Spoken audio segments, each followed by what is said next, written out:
Hey everybody, so this is Snorri part 2. I started talking about the king when the time ran out, and this is an important thing. Um, and all of this is info that I've got from the Snorlunga saga. There's actually 3 parts of it most of the time, or you can get it in one book altogether. Anyway, so the king said, Snorri, you're going to stay here. I gave you an official position, so you just sit here and be safe and stay here the winter. And then the king went off to fight, and Snorri's like, you can't keep me here. So Snorri snuck out, and that's very important because supposedly he was assassinated by the king later. And this is another important thing. This is why you shouldn't idolize him as a prophet like Muhammad or any of those. He was not a prophet, he was just an author.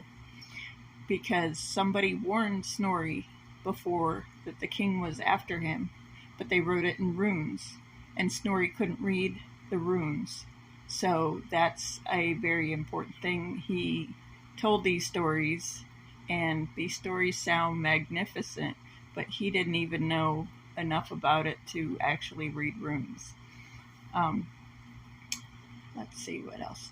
And I also believe that it could have been Snorri that did it himself to placate the Christian church, saying, these terrifying Vikings, their religion is actually going to die out. So that, but there were the volcanoes, the Ragnarok. I believe that was either fabricated by Snorri or made much later in the religion. So people believe for hundreds, if not thousands of years before Ragnarok was ever a thing. And Ragnarok is, I believe, a product of Iceland because of all the fire, all the turmoil, all the drama. Ragnarok could have been heavily edited because of Iceland too, and they could have had some sort of piece of that information beforehand. But Muspelheim is basically in Iceland. Surt, the main god of Muspelheim, of the 9 worlds, the fire world of the 9 worlds, he has a cave in Iceland, actually.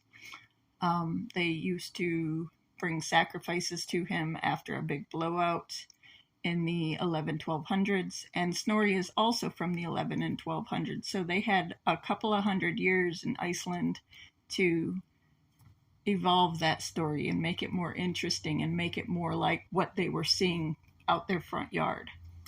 So that's